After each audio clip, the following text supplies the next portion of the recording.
MGM hospital Warangal में एक bed पर 2 मरीजों का इलाज, जरूरी अदविया भी दस्तयाब नहीं। हुकूमत फंड्स की फराहमी में नाकाम। के कविता का दौरा, डॉक्टर्स, अमले और मरीजों से बातचीत। सदर तेलंगाना जागृति कलवा कुंटला कविता ने वरंगल के मशहूर MGM हॉस्पिटल का दौरा किया और मरीजों की अयालत की। कविता ने मरीजों को फराहम की जाने वाली तिब्बी सहूलतों का तफसीली जायजा लिया।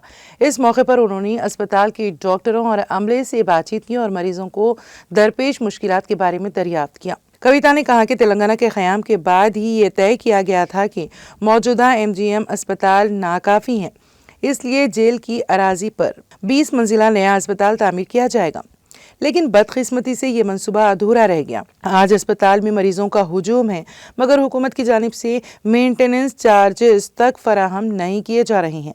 उन्होंने अफसोस का इजहार करते हुए कहा कि यहाँ सुई है तो धागा नहीं, धागा है तो सुई नहीं, यहाँ तक कि ज़रूरी अद्वियात भी दस्तयाब नहीं।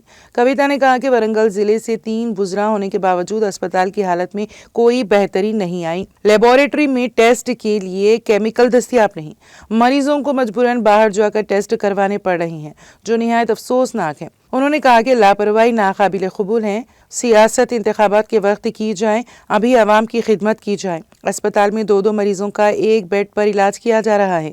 कविता ने सरकारी डॉक्टरों और नर्सों की तारीफ की और कहा कि वो सहूलतों की कमी के बावजूद भरपूर खिदमत अंजाम दे रहे हैं।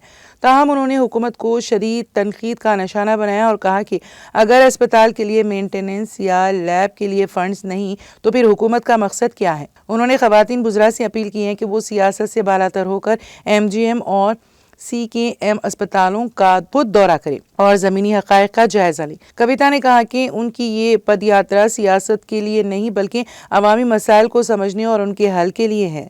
उन्होंने ऐलान किया कि जागृति की जानिब से 5 अजला के मसाइल और उनके हल से मुतालिक एक जामे एक्शन टेकन रिपोर्ट जारी की जाएगी। आखिर में कविता ने कहा कि मैं अपने बच्चों को छोड़कर तफरी के लिए नहीं बल्कि अवामी खिदमत के जज्बे से मैदान में आई हूँ।